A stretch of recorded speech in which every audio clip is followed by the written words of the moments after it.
Very good morning to all. This is Tapas IAS. Tapas IAS में आपका स्वागत है। Today is 29th of July 2023 and we are going to discuss the Hindu paper news which is important for UPSC aspirant and other state service aspirants. So let's start.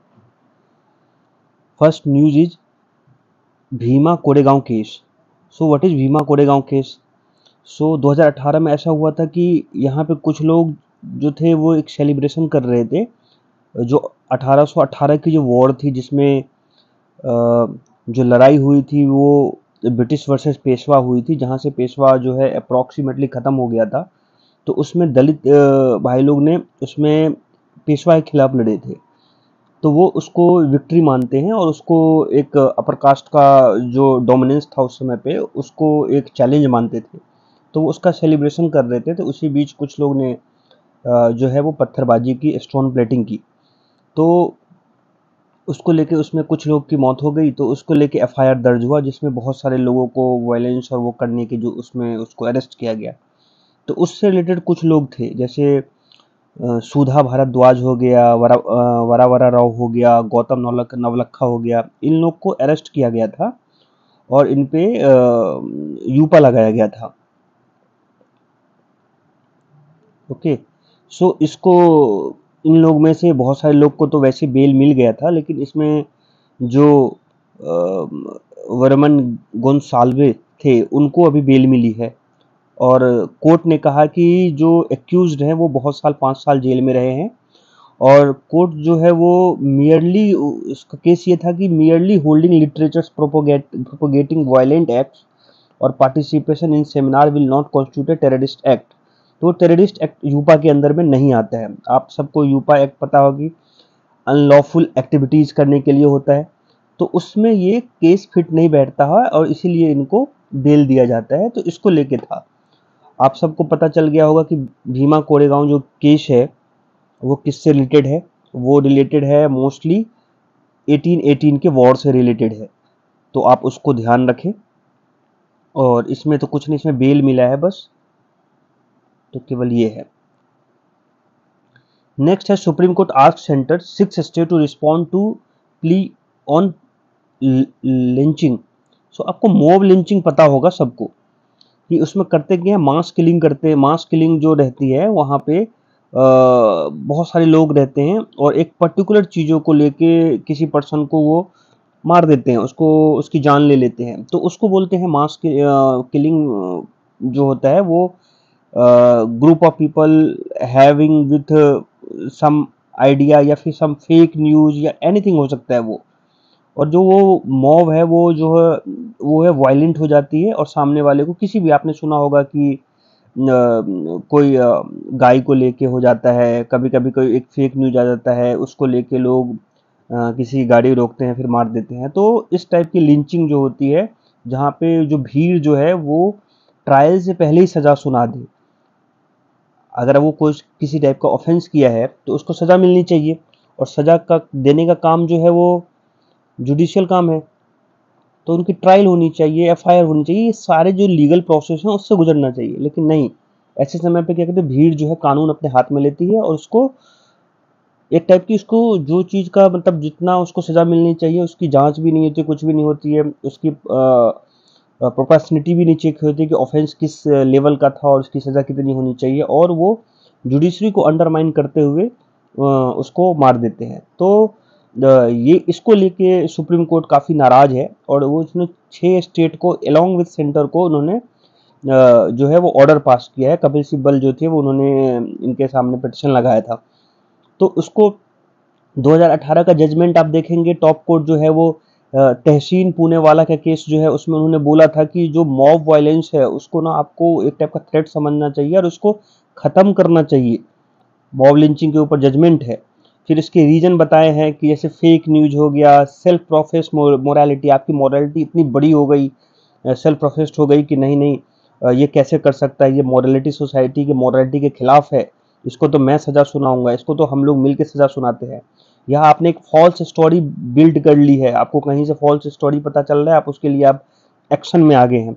Would consume the country like a typhoon like monster. तो ये एक type का monster ही है, for इसको लेके आते, judgement had condemned these horrendous acts of mobocracy. ये जो एक टाइप का है वो बहुत ही डेंजरस टाइप का एक्ट है, कोर्ट ऐसा कहना चाह रही है।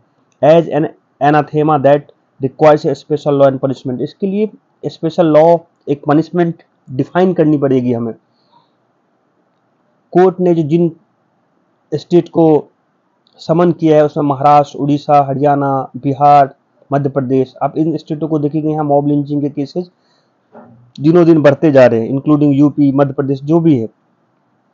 सो आप इनको ध्यान रखें कि मॉब लिंचिंग होता क्या है और मॉब लिंचिंग से रिलेटेड केसेस कौन से हैं और मॉब लिंचिंग में होता क्या है, किस उसके पीछे की रीजन क्या है। तो ये इनके रीजन है और ये कोर्ट का व्यू है आपका पुणे वाला केस जो है।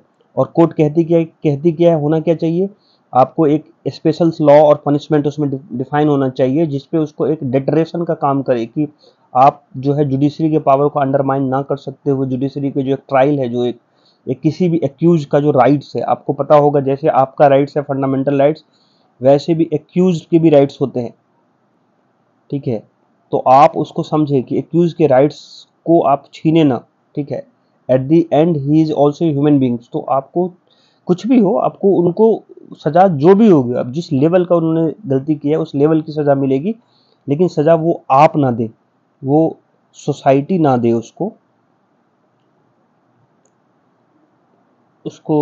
जुडिशियल प्रोसेस से गुजरने दे।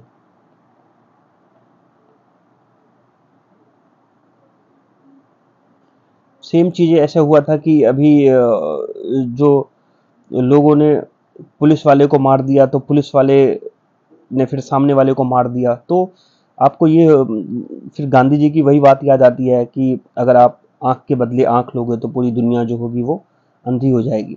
एंड इवन जो इसमें प्रोसेस ये है कि अगर आपको किसी ने इस टाइप की डैमेज किया है तो let the court decided, the best principle is that let the court decided, even it will take 10 hours, जो हमारे यहाँ बोला जाता है कि कोर्ट जाना अपने आप में पाप है, तो लगे, लेकिन जस्टिस प्रिवेल करती है, आपको जस्टिस वहां मिलेगी। तो this is all about mob lynching. Yes, तो unsafe landing rise as IndiGo six to trim soaring fuel cost, इन्होंने क्या किया, फ्यूल बचाने के लिए जो है वो अनसेफ लैंडिंग कराया, उसके लिए इनको क्या किया, जो सिविल एविएशन जो department director general of civil aviation होते हैं, उन्होंने इनको 30 लाख का पेनल्टी मार दी, 30 लाख।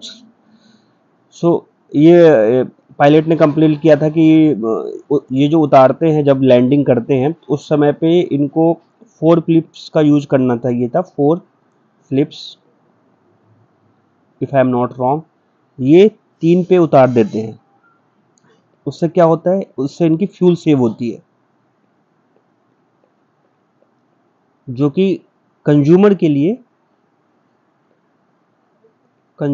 लिए अनसेफ है, या पैसेंजर के लिए।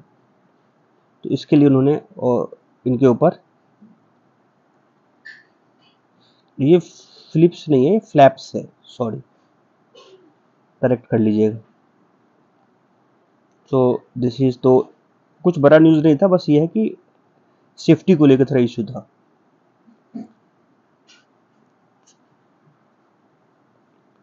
दिल्ली में BS3, next news is BS3 petrol and BS46 diesel car can not fly when air quality index hits severe category.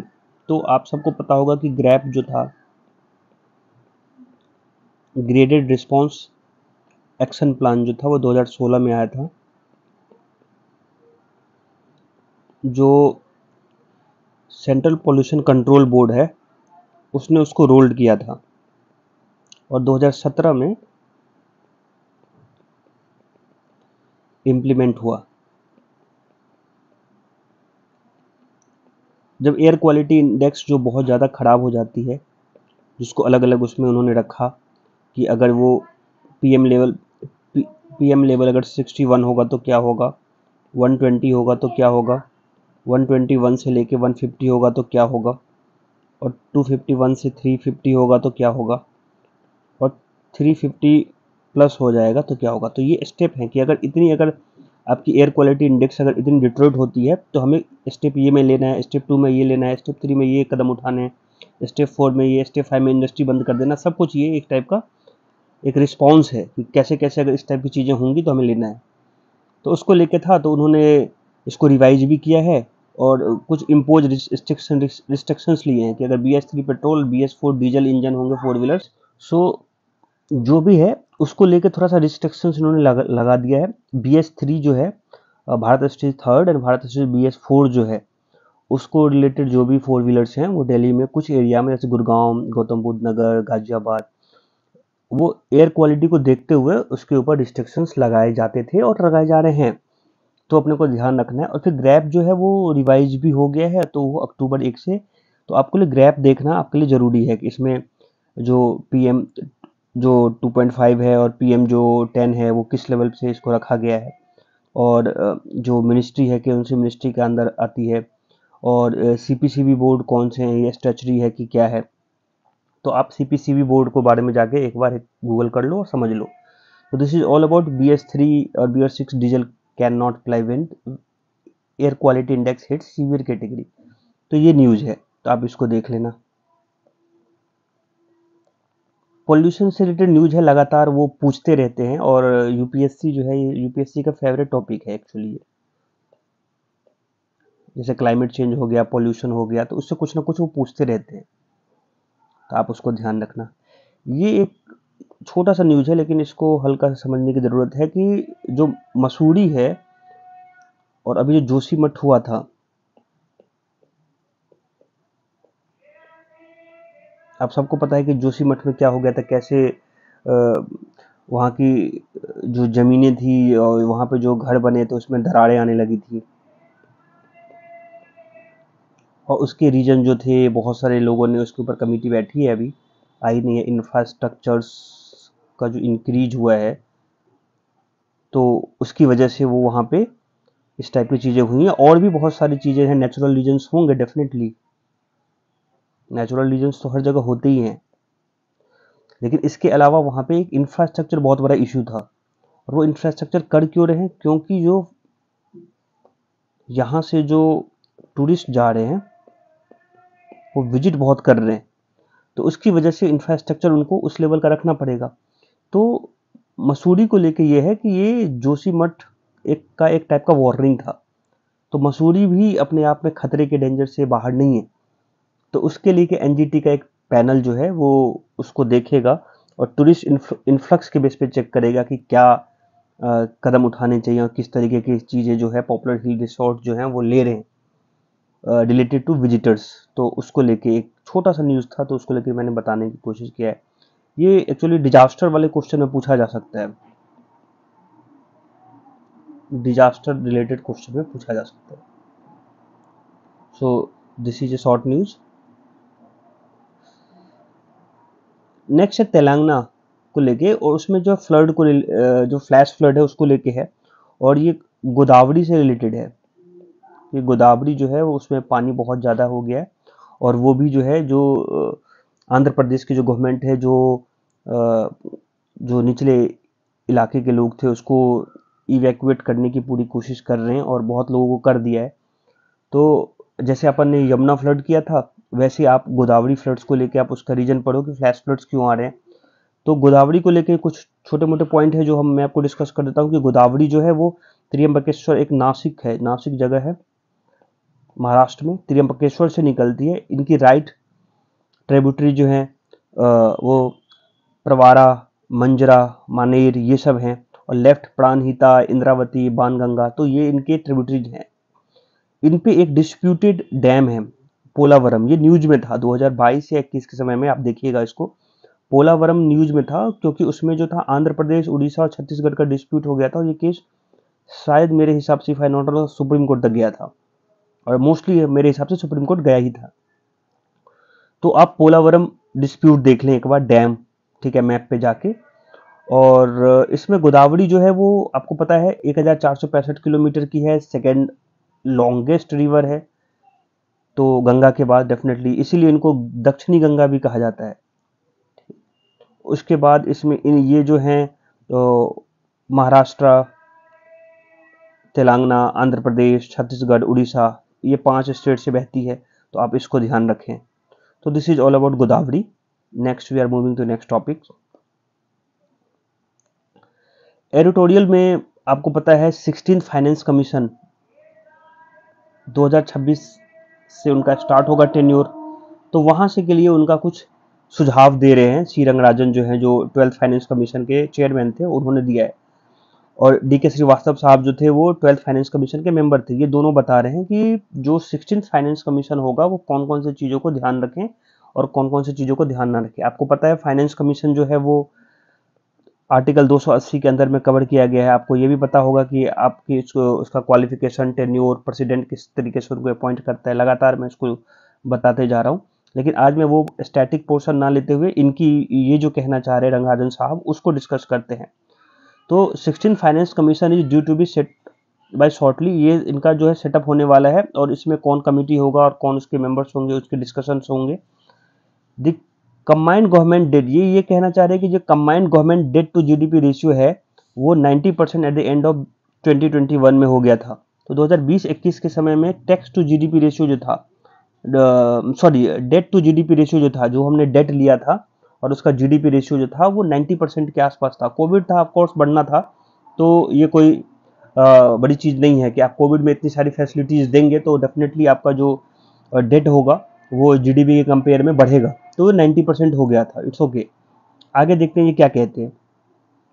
फिर 14th finance commission has rate the share of state in divisible pool of centre. आप 14th finance commission में आप देखा होगा कि 32 से जो था वो 42 हो गया था, और 15th कमीशन जो था वो फिर से 42 से 41 कर दिया था, 41। तो आपको ये दो चीज़ें जो है यहाँ से हमें डेटा निकल के आता है, तो ये डेटा हमें याद करना है आंसर राइटिंग के लिए। फिर ये लिखते हैं कि alongside re examination of role of non shareable cess and surcharge required. तो अब सेस और सरचार्ज जो है आप उसको समझ लें कि सेस सरचार्ज जो होता है वो सेंट्रल गवर्नमेंट को जाता है या फिर स्टेट गवर्नमेंट को जाता है। और अगर ये सेस और सरचार्ज अगर ये ज़्यादा बढ़ाने लगेंगे तो जो इन पे ऊपर जो इनकी राइट्स हैं, जो भी स्टेट गवर्नमेंट जो टैक्स लेती है उस पर स्टेट गवर्नमेंट का अधिकार होता है कि वो डिविजिबल पूल के अंदर आता है कि आप टैक्स को डिवाइड करें। तो क्या सेस जो है और सरचार्ज जो है, आप मुझे लिख के बताएंगे कि सेस और सरचार्ज जो है अगर सेंट्रल गवर्नमेंट कलेक्ट करती है तो क्या वो स्टेट गवर्नमेंट इस पर अपना क्लेम कर सकती है क्या? जैसे एजुकेशन सेक्स हो गया या कुछ इस टाइप का सेक्स हो गया रिलेटेड। सरकार अगर सेस बढ़ाने लगे और बोले टैक्स नहीं बढ़ा रहा हूँ तो उसका इम्पैक्ट बताना। तो anyone who knows that definitely comment करें आप उसमें कमेंट बॉक्स में। अगर आपको नहीं पता होगा तो आप लिखें, मैं इसको भी समझाऊंगा। इसके लिए मैं आपको ये बताऊँ, यस। तो सेस एंड सरचार्ज की बात कर रहे थे, तो इसमें क्या डिफरेंसेज होते हैं तो आप उसको लिखें कमेंट में, और जितना ज़्यादा उसके बारे में जानते हैं उसको बताएं। और जैसे एक एग्जांपल के लिए मैं आपको बता रहा था कि एजुकेशन सेस, और भी गवर्नमेंट बहुत डिफरेंट की सेस जो है वो समय समय पर लाती रहती है। तो इसका रीजन क्या है? तो सेस वो चीज़ें हैं जब कोई पर्टिकुलर चीज़ें, स्पेसिफिक चीज़ों के ऊपर सरकार को लगता है कि मुझे जितने हैं सारे पीपल उसके ऊपर सेस लगा देते हैं। जैसे एजुकेशन, ठीक है, या किसी और रिलेटेड चीज़ें, कभी गवर्नमेंट हेल्थ के ऊपर ला सकती है, कभी किसी पर्टिकुलर चीज़ों के ऊपर इंफ्रास्ट्रक्चर सेस लेके आ जाते हैं, कभी कभी रोड से रिलेटेड जो होती है। सरचार्ज जो होता है जो पर्टिकुलर इनकम जो होता है, मान लो कि कोई इंसान 1 करोड़ या 10 करोड़ कमा लिया, एक पर्टिकुलर इनकम के ऊपर अगर कोई इंसान इतना कमाता है तो आपको इतना % सरकार को देना पड़ेगा, वो सरचार्ज होता है। तो एक पर्टिकुलर इनकम के लोगों के लिए है, और सेस जो है वो सारे लोगों के लिए है। तो this is difference between cess and surcharge. ये दोनों जो है कंसोलिडेटेड फंड ऑफ इंडिया में जाता है, लेकिन ये दोनों जो है वो स्टेट गवर्नमेंट को शेयर नहीं होता है। तो remember that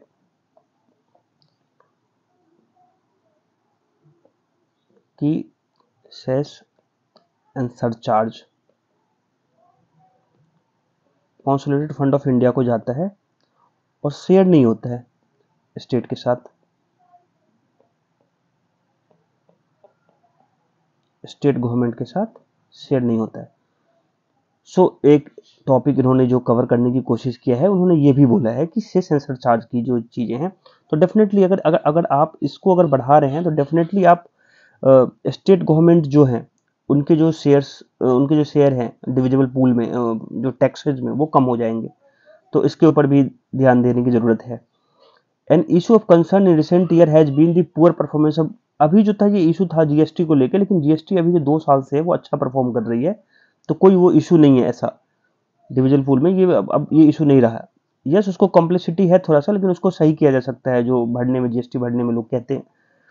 the share of individual state in centre डिविजल pool of tax is determined by set of indicators. आप ये इंडिकेटर जरूर याद रखें, ये यूपीएससी का फेवरेट है कि जब भी फाइनेंस कमीशन, जब भी स्टेट को कितना, कौन से स्टेट को कितना मिलेगा, उसमें ये ध्यान दिया जाता है। क्या ध्यान दिया जाता है कि उस स्टेट का जो है वो पॉपुलेशन, जो उस स्टेट का पॉपुलेशन है वो कितना है, पर कैपिटा इनकम कितना है, एरिया कितना है, इंसेंटिव रिलेटेड फैक्टर्स जैसे कि फॉरेस्ट कवर कितना उसने नया बनाया है या है उनके पास, और डेमोग्राफिक चेंजेस क्या हुए हैं, कितने परसेंट से उन्होंने अपनी पॉपुलेशन को रिड्यूस किया है।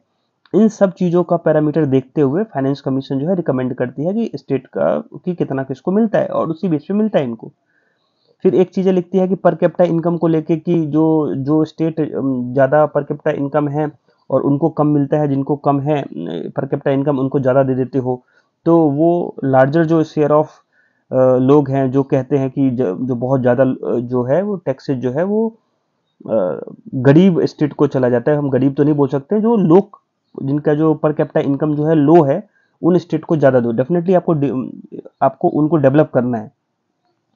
जो आपको, आपका जो वो है कि आपका क्या कह सकते हो उसको, डेमोग्राफिक डिविडेंड जिसको बोलते हैं, डेमोग्राफिक डिविडेंड जो नीचे लिखा भी है, आपको मोस्टली उस स्टेट में है, जैसे यूपी हो गया, बिहार हो गया, उड़ीसा हो गया, झारखंड हो गया, राजस्थान हो गया, एमपी हो गया, यहाँ पे आपकी पॉपुलेशन ज़्यादा है और वहाँ पे पर कैपिटा इनकम कम है, रेदर देन पंजाब हो गया, केरला हो गया, मुंबई हो गया, ठीक है, तो ये दिल्ली हो गया, तो इनकी जो पर कैपिटा इनकम है वो ज़्यादा है। तो आपको अगर इस स्टेट को अगर आप नहीं देंगे, उनकी हेल्थ एजुकेशन की फैसिलिटी को आप नहीं बेटर करेंगे, तो यही लोग तो बाद में जाके आपके डेमोग्राफिक डिविडेंड बनेंगे।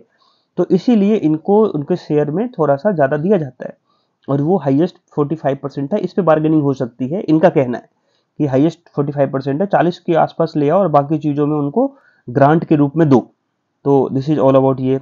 एक इक्वलाइजेशन प्रिंसिपल था बस कि इक्वालिटी कैसे कनाडा और यूएसए में किस तरीके से ट्रीट किया जाता है, इक्वलाइजेशन बेस वो था। Debt to GDP ratio for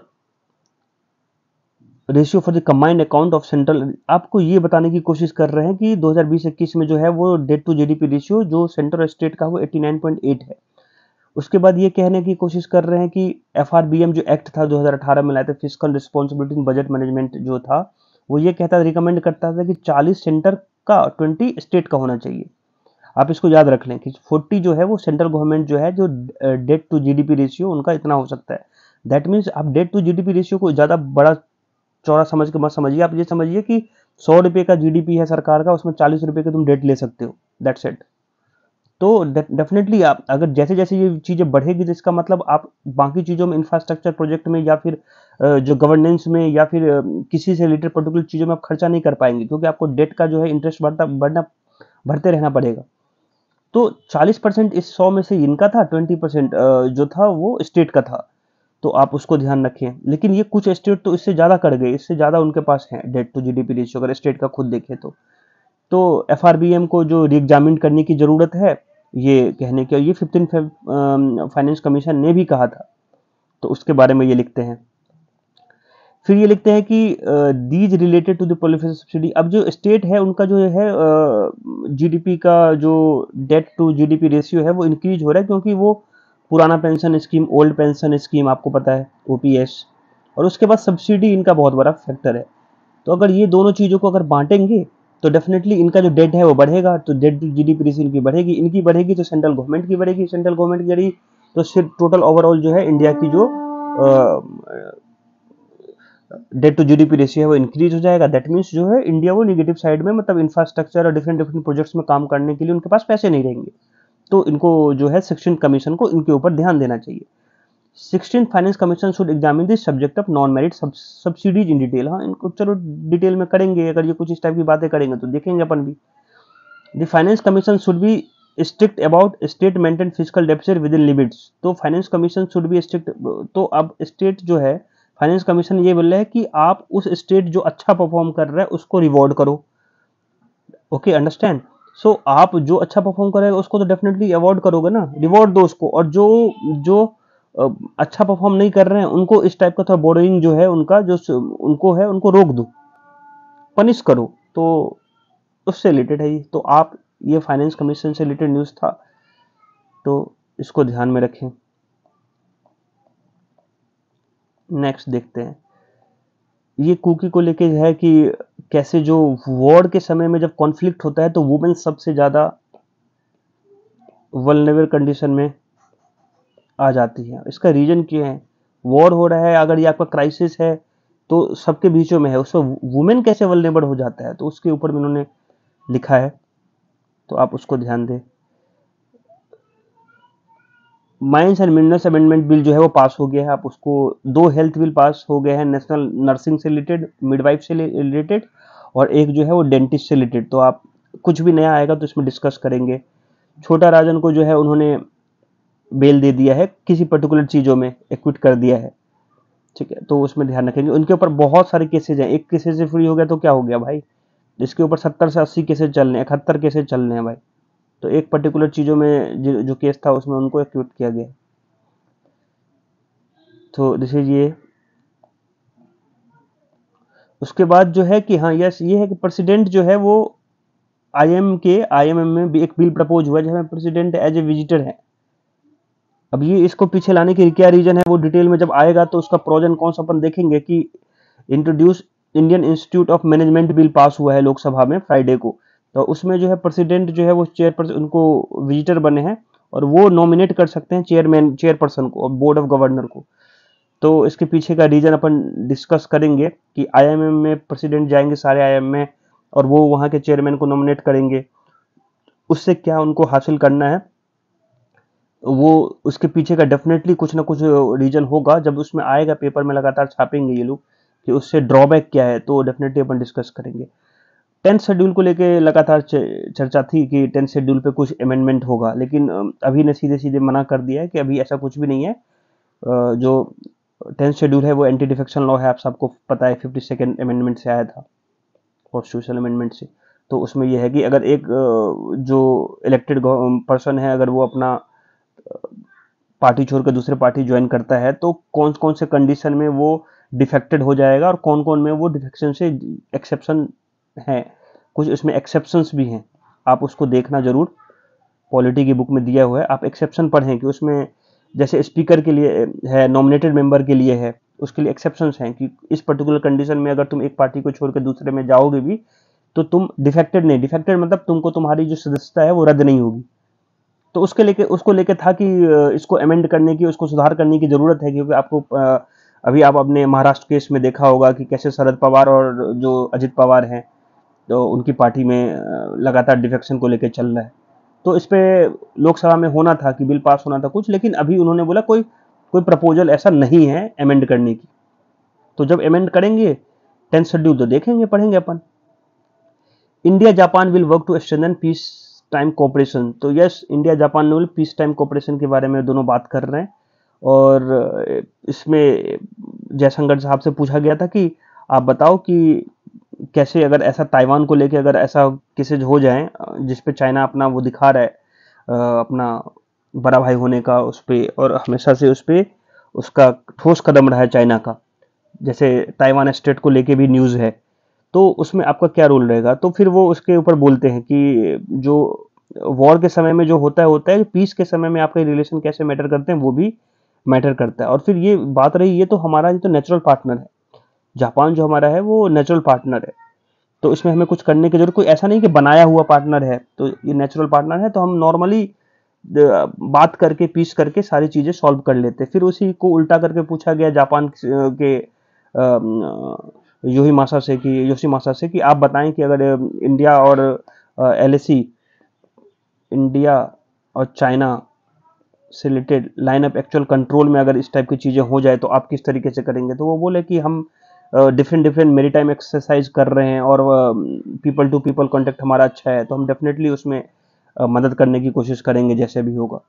तो इस तरीके की, और फिर ये फिर बताए कि इंट्रोडक्शन ऑफ मारुति सुजुकी जो कोलेब्रेशन है पैसेंजर कार में, मेट्रो रेल में, कैसे कैसे उन्होंने हाई स्पीड ट्रेन में तो उन्होंने हेल्प रेल प्रोजेक्ट हो गया जो अहमदाबाद को और मुंबई को कनेक्ट करेगी। इस सब चीज़ों में जापान हमेशा से इंडिया की मदद करता रहा है और आगे करता रहेगा। उसके बाद 5 ट्रिलियन जो उन्होंने ये दिखाया कि 5 ट्रिलियन येन टारगेट है कि 2022 से 27 तक में अपन इंडिया के इंफ्रास्ट्रक्चर प्रोजेक्ट पे अपन लगाएंगे। और इसके बाद उन्होंने एक इसमें वर्ड यूज किया कि ग्लोबल साउथ जो है उसको जब तक हम ऐसे उस तरीके की चीज़ें नहीं करेंगे तो ग्लोबल साउथ जो होगा स्ट्रांग नहीं होगा। तो हम ये देखना चाहेंगे कि जैसे ये इनका अपन G20 सबमिट कर रहे हैं तो अपन उस सबमिट में अपन अफ्रीकन यूनियन को मेंबर बनाने के लिए अपन ने रिक्वेस्ट किया है डिफरेंट डिफरेंट मेंबर से। तो आपको ग्लोबल साउथ को स्ट्रांग करना है तो आपको उनका साथ देना पड़ेगा और अब आपको उनको खींच के बाहर निकालनी पड़ेगी, जैसे वो पॉवर्टी से, अनएम्प्लॉयमेंट से है, डिफरेंट डिफरेंट रीजन इन्होंने डिस्कस किया है। तो उसके लिए हमें ये अंडरस्टैंड करने की जरूरत है कि what is different between global north and south. तो उसके लिए मैंने आपको एक ये बना दिया है डिफरेंसेस के लिए। तो ग्लोबल साउथ जो होता है वो कंट्री जो डेवलपिंग कंट्री है, जैसे लेस डेवलप्ड कंट्री है, अंडर डेवलप्ड कंट्री है, वो होते हैं।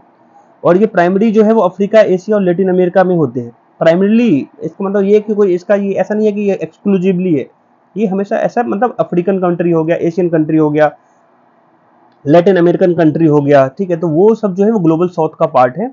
और higher level of poverty, inequality and challenges जो हैं इनके पास लिविंग कंडीशंस में हैं। सो आप इसको ये ध्यान रखिएगा। तो ग्लोबल नॉर्थ क्या होता है? नॉर्थ क्या होता है? जो डेवलप्ड कंट्रीज होती हैं, जैसे यूएसए हो गया, रशिया हो गया, और जितने भी यूरोपियन कंट्री हो गया, ये सब हो गए, ये वेस्टर्न कंट्रीज होते हैं। इसमें जो कुछ एक्सेप्शन है वो इजराइल है, ऑस्ट्रेलिया है, जापान है। जापान एशियन कंट्री आपको पता है। तो ऐसे ही इसमें जो मैंने बोला था ना प्राइमरीली है, तो ये एक्सक्लूसिव का पार्ट तो नहीं है, लेकिन कुछ ऐसे कंट्री एशिया का भी है जो ग्लोबल नॉर्थ में है। तो कोई ज्योग्राफिकली डिवीजन नहीं है ग्लोबल नॉर्थ, मतलब जो कंट्री नॉर्थ में आ गई वो नॉर्थ, जो साउथ में चली गई साउथ, नहीं। It is dependent upon the socio economics, और वहाँ पे क्या है, पॉवर्टी क्या है, सोशियो इकोनॉमिक रिलेशंस क्या है, डेमोक्रेसी है कि नहीं, या फिर वहाँ पर ऑथोरिटेरियन गवर्नमेंट है। तो उस टाइप की चीज़ों से रिलेटेड भी है कि आपकी जो पर कैपिटा इनकम है वो कितना है, वेल्दीएस्ट नेशन है कि नहीं। जैसे नॉर्थ जो है वो वेल्दियर नेशंस हैं, काफ़ी वेल्दियर है, मतलब उनके पास खूब पैसा है, अच्छा खासा पैसा है। तो इस सब रिलेटेड रिलेटेड जो भी चीज़ें हैं उसको तो ये डेवलपिंग कंट्री है, इसकी बातें हो रही है। इंडिया और चाइना इसमें आते हैं ग्लोबल साउथ में। तो अगर इसकी जो प्रॉब्लम सॉल्व करनी है ना, तो उसके लिए आपको इनके हिसाब से, इनके चश्मे के हिसाब से आपको देखना है। तो उसके बारे में भी जापान के जो फॉरेन मिनिस्टर थे वो बात कर रहे थे। तो मैंने आपको ये पॉइंट समझा दिया कि global south and north is not divided in geographical basis पर से। ज्योग्राफी के बेस से नहीं है। आपको मैं मैप में भी दिखा दे रहा हूँ कि ये कुछ कंट्री ऐसे हैं जो नॉर्थ में नहीं है, ऑस्ट्रेलिया, लेकिन वो ग्लोबल नॉर्थ का पार्ट है। तो एक एक्सेप्शन मिल गया आपको, मैप से ही आपको मिल जाता है। ये सब सारी कंट्री, अफ्रीकन, साउथ अमेरिका, और ये कंट्री जो है इंडिया और चाइना, ये सब क्या है, ग्लोबल साउथ है। ये डेवलपिंग कंट्री है। यहाँ पे अभी भी जो है बहुत सारे लोग जो है गरीबी में, अनएम्प्लॉयमेंट में, जिनकी पर कैपिटा इनकम्स जो है हेल्थ में, एजुकेशन में, तो इस सब चीज़ों में एचडीआई इंडेक्स में बहुत पीछे हैं। तो इनको ऊपर लाने की, और जो राइटर जो लिख रहे हैं, राइटर ऐसा लिखते हैं कि अगला जो एरा है वो इनका है, क्योंकि सारी मैन्युफैक्चरिंग जो है वो शिफ्ट होके इधर आ रही है। तो आप ये सब जो जैसे जैसे ब्रिक्स वर्सेस, आप अगर आपको याद हो तो ब्रिक्स वर्सेस G7 हमेशा चलता है कि कैसे ब्रिक्स जो है वो G7 को compete कर रहा है, और ब्रिक्स में भी वो चाइना और इंडिया, ये दोनों। तो इनका जो आप देखेंगे कि इनका डेवलपमेंट इतना तेजी से हो रहा है, तो ये कुछ दिनों के बाद ये राइवलरी मानते हैं अपना। तो क्यों? क्योंकि यहाँ मैन्युफैक्चरिंग शिफ्ट हो रही है, वेस्ट से शिफ्ट हो रही है एशिया की ओर। तो आप इसको इस तरीके से कंसेप्ट में मैप में लिखें और उसको समझाएं आंसर में, डेफिनेटली हेल्प करेगा।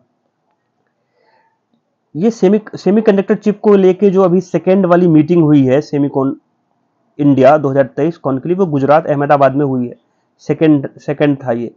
तो सेमीकंडक्टर इंडिया के लिए क्यों मतलब इतना जरूरी है, तो उसको लेके अपने को समझने की जरूरत है। जैसे कि बहुत सारे डिफेंस सेक्टर्स हैं या क्रिटिकल सेक्टर्स हैं, डिफेंस सेक्टर या क्रिटिकल सेक्टर, अगर हम वहां से चिप बाहर से मंगाएंगे तो वो कुछ भी इसमें डाल देंगे, और हमारी नेशनल सिक्योरिटी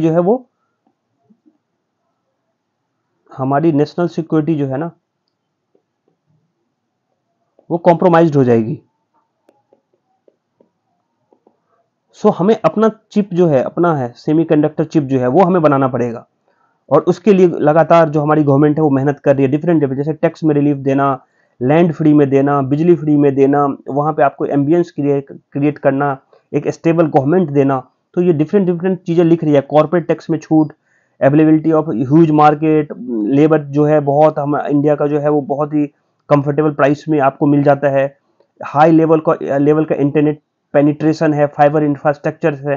तो ये सब हम पूरा बूस्ट कर रहे हैं ताकि लोग आके, जैसे वैक्सकॉन जैसी कंपनियां आके इंडिया में इन्वेस्ट करें, और एएमडी टाइप का एडवांस माइक्रो डिवाइस जो यूएसए की कंपनी है, तो उसको ये है। और एएमडी तो इवन 400 मिलियन इन्वेस्टमेंट जो है, डॉलर जो है वो मिलियन इन्वेस्टमेंट करने को रेडी है।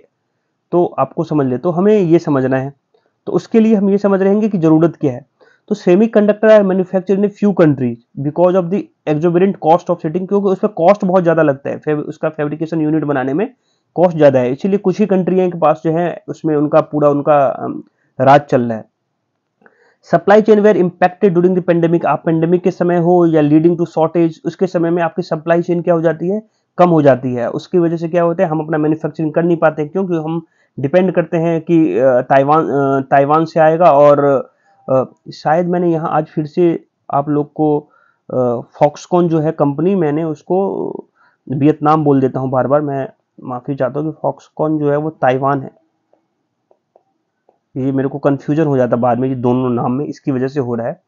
आप इसको याद रखें कि it's all about Taiwan, Taiwan की कंपनी है वो। यस। सो कुछ बड़ी कंपनियां जैसे जियोपॉलिटिकल से, जैसे ताइवान हो गया, फॉक्सकॉन की बात ही हो रही होगी, विच प्रोड्यूस 92% ऑफ सब, जो 10 नैनोमीटर के जो सेमीकंडक्टर हैं उसमें 92% का जो उस पे उसका कब्जा है एक टाइप का, वो ताइवान का है, कि ये यही आपको एक्सपोर्ट करती है।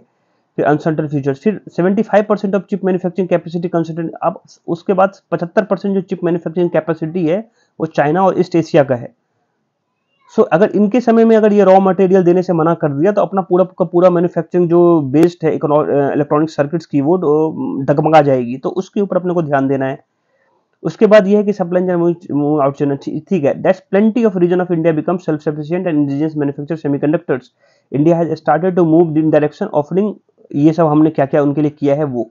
फिर उसके बाद इन्होंने राइटर लिख रहे हैं कि नेशनल सिक्योरिटी कॉम्प्रोमाइज हो जाती है उसके लिए, तो हमें वो भी ध्यान रखना पड़ेगा। तो हमें इसके लिए जो सेमीकॉन जो हमने स्टार्ट किया इंडिया, वो हमारे लिए बहुत ज़रूरी है।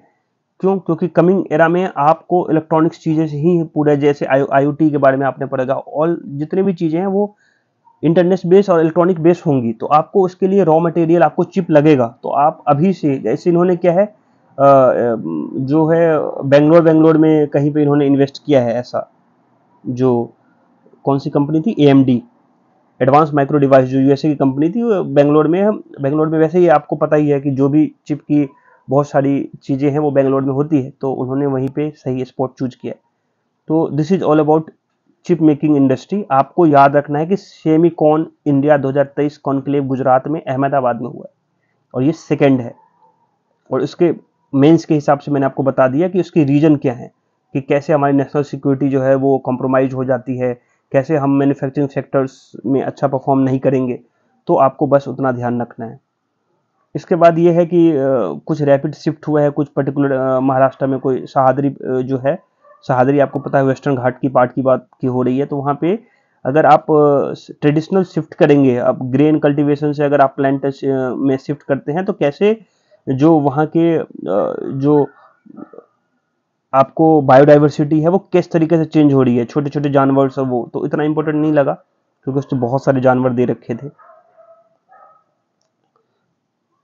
उसके बाद है कि म्यांमार से एक अच्छी खबर है कि जो सेंस हुई थी उस वो प्रिजन से मूव होके अपने गवर्नमेंट की बिल्डिंग में गई हैं। तो अब देखते हैं कि अगला म्यांमार में किस टाइप का न्यू डेवलपमेंट होता है, सरकार किस तरह की, अभी आपको पता है कि मिलिट्री जो है, मिलिट्री की सरकार है उधर। तो ये है। फिर नाइजर्स को लेके है कि यहाँ पे जो थे वो जो प्रेसिडेंट जो चुन के आए हुए थे उनको उन्होंने डिटेन कर लिया है, और जो आर्मी के बंदे थे, जनरल थे, वो अपने आप को नाइजर का हेड डिक्लेयर कर दिया है। तो यहाँ भी चल रहा है आपको साउथ, इवन साउथ तो नहीं कह सकता, अफ्रीकन कंटिनेंट में सूडान हो गया, नाइजर हो गया, ठीक है, इथोपिया, और इस सब कुछ चीज़ों को आपको उसका मैप में देखें। क्यों? क्योंकि ये लगातार न्यूज़ में है, क्योंकि यहाँ पे मोस्टली जो है सरकार चेंज करके सरकार को, डेमोक्रेसी को खतरा है। क्यों? क्योंकि वो वहाँ पे उसको चुनी हुई सरकार को गिरा देते हैं और मिलिट्री वहाँ पे अपना शासन लाने की कोशिश करते हैं। ठीक है, पुतिन ने कहा कि अफ्रीका से अभी उनका मीटिंग हुआ है रशिया अफ्रीका समिट में, तो उन्होंने बोला है कि हम कोशिश करेंगे कि वॉर खत्म करें, और जो ग्रेन से रिलेटेड एक्सपोर्ट्स हैं जिससे फूड क्राइसिस आ सकता है उसको रोकने की कोशिश करेंगे, ऐसा कहा है। अब देखते हैं क्या करते हैं। ब्लैक सी इनिशिएटिव आप सबको पता होगा, बार बार मैंने आपको अपने करंट अफेयर के नोट्स में और आपको पढ़ाता रहा हूँ कि ब्लैक सी इनिशिएटिव यूएन ब्रोकर्ड इनिशिएटिव था, जिसमें आपको जो ग्रेन्स हैं उसको ब्लैक सी से कैसे पास करा के पूरे वर्ल्ड तक ले जाना है, ताकि वर्ल्ड में क्या हो, फूड क्राइसिस ना हो। किसकी वजह से? रसिया और यूक्रेन की वॉर की वजह से। सिंपल रखो, कुछ भी ज्यादा रटने की जरूरत नहीं है। ब्लैक सी इनिशिएटिव ये है, बस दैट्स इट। सिंगापुर ने वही ड्रग्स ट्रैफिकिंग को लेके पहली बार वुमेन को फांसी की सजा सुनाई कि आप इतने इतने ग्राम से ज़्यादा अगर ड्रग्स लेके जाएंगे तो आपको टफ सजा है वहाँ पे, तो उनको फांसी पे तो एग्जीक्यूट करेंगे। तो ये है, गवर्नमेंट ने अलाउ कर दिया है कंपनी को, इंडियन कंपनी को फॉरेन एक्सचेंज। ये है कि कुछ बड़ा न्यूज़ नहीं था कि हाँ, इंडियन कंपनी जो है वो डायरेक्टली लिस्ट कर सकती है अपनी शेयर फॉरेन एक्सचेंज ऑपरेटिंग जो है अपने यहाँ गिफ्ट सिटी में है वहाँ पे। तो इससे कुछ बड़ा अगर न्यूज़ में आएगा तो इतना इंपॉर्टेंट था भी नहीं। सारे न्यूज़ तो अपन कुछ देखेंगे। यूएस में इन्फ्लेशन थोड़ा सा स्लो डाउन हुआ है, तो बस उसको देखेंगे कि फेड रिजर्व जो है वो इंटरेस्ट रेट पे किस तरीके का काम करती है आगे जाके। क्या तुरंत अगर इनका इन्फ्लेशन अगर कम हुआ है, स्लो रेट हुआ है, तो क्या वो जो उनके इंटरेस्ट है उसके ऊपर क्या इम्पैक्ट पड़ेगा लॉन्ग टर्म में, तो वो देखेंगे। देखते हैं कि अभी कितना कम होता है, डेफिनेटली फिर उसके हिसाब से वो लोग कदम उठाएंगे। इसके बाद ये भी कह रहे हैं कि जो वैक्सकॉन वाले हैं ये भी यही कह रहे हैं कि अच्छा माहौल है इंडिया में सेमी कंडक्टर को, चिप को लेके, और हम भी उसमें कुछ इन्वेस्ट करेंगे। Foxconn is the world largest contact electronic makers. जो एप्पल वेप्पल की जितनी भी सब चीज़ें हैं सब वही बनाते हैं, ठीक है, मोस्टली यही बनाते हैं। तो अभी इनका वेदांता के साथ था इनका टाई अप, लेकिन वो टूट गया बीच में किसी पर्सनल उसकी वजह से। कॉन्ट्रैक्ट उस तरीके से एग्जीक्यूट नहीं हो पाया जैसा चाह रहे थे, तो उसकी वजह से तो वो अभी अलग हो गए। वेदांता यहाँ लिखा है। तो this is all about today paper. Thank you so much, have a nice day. आप अगर नए सब्सक्राइबर हैं तो आप बिल्कुल उसको सब्सक्राइब करें। अगर आपने अभी तक सब्सक्राइब नहीं किया है तो प्लीज़ प्लीज़ प्लीज़ सब्सक्राइब करें। Thank you so much, have a nice day.